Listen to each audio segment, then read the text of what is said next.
But I honestly can't stop thinking about Janice Berry and their neighbours in Bluefields, Westmoreland, and what they are going through, what they have been through, and what they're currently going through and will be for a few more hours.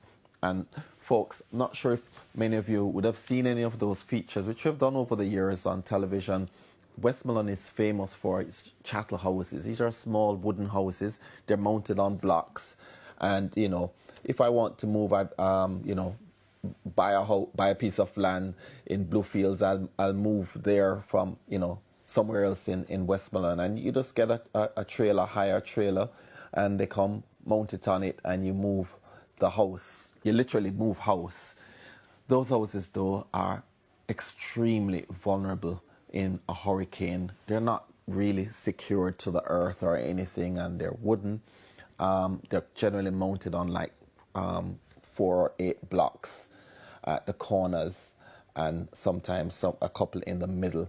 And I've been in them. I've done a feature on them some time ago, and really nice, quaint, fascinating, but they're not the kind of thing that Melissa wants to see in her path. And Janice did tell us that she literally lifted one up and moved it from its base and tumbled it downhill, and she's hoping the people who were suspected to be in that house, that they're okay. Another of her neighbors, she said the breadfruit tree fell on that house. She said other neighbors, they've lost their roofs, and some chicken coops, they've been destroyed by the hurricane. She said there was a house to the rear of the one that she's in. You know, that's quite common in rural Jamaica. And that one, I think, is a chattel house that she was referring to, that she says it's about to move.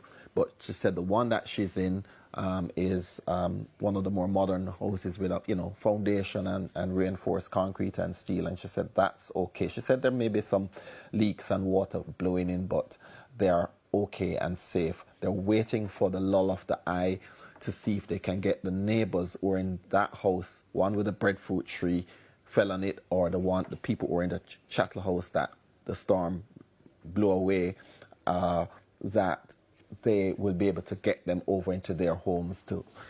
So when the other side of the storm passes, that they will be safe. It's pretty harrowing stuff just to think about what they must be going through.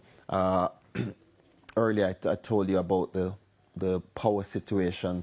The energy minister said the grid has been impacted. There have been several power outages.